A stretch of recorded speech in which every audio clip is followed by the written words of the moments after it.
La question est fondamentalement là. La question, c'est l'intérêt de la dette. D'où vient cette dette? C'est la question qu'il va falloir poser à un moment donné. Qui la fait payer? Qui la touche? Et quelle est sa légitimité profonde et son existence?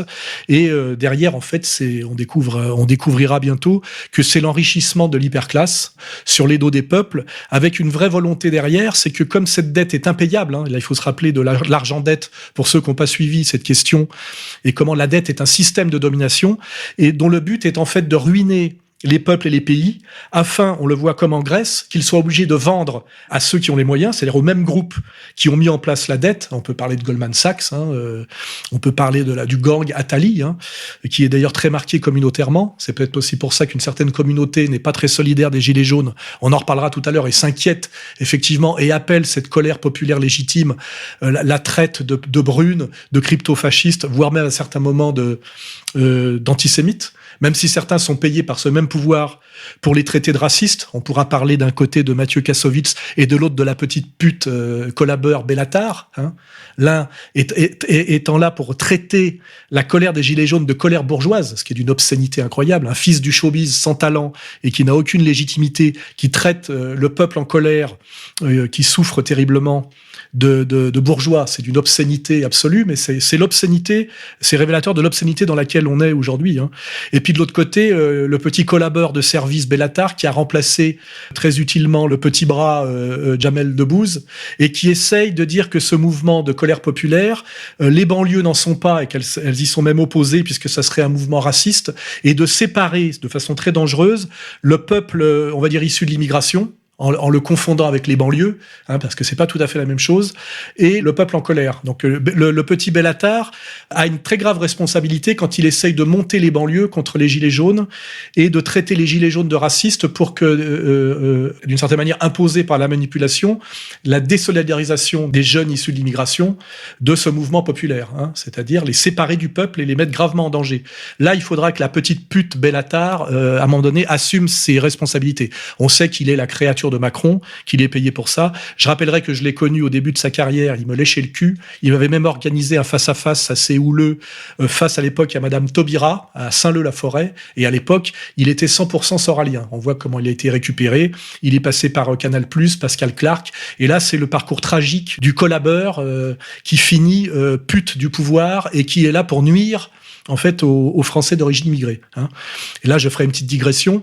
Il est évident que les banlieues, au sens où SOS Racisme les a fabriquées, ne sont pas très solidaires des Gilets jaunes, parce que les Gilets jaunes, c'est le monde du travail, alors que, on va dire, les banlieues, par les aides successives de ce qu'on appelait la politique de la ville, font plutôt partie, on va dire, des assistés, et donc ils ne se sentent pas forcément solidaires.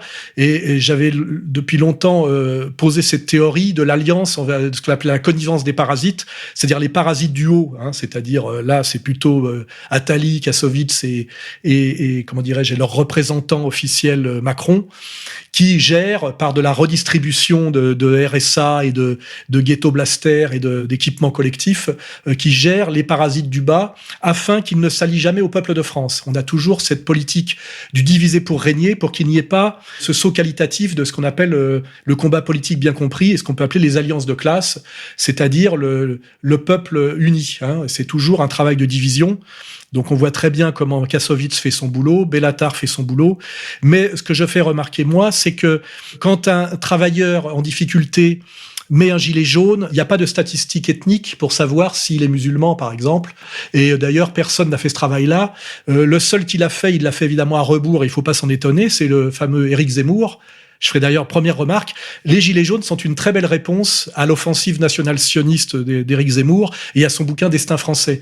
La colère des Gilets jaunes est une colère sociale, et même si elle est profondément française, de toute façon le social est identitaire naturellement par définition, ce que j'ai essayé d'expliquer à Marine Le Pen et au Front National depuis des années par ma ligne gauche du travail, droite des valeurs, un musulman n'est pas une catégorie sociale.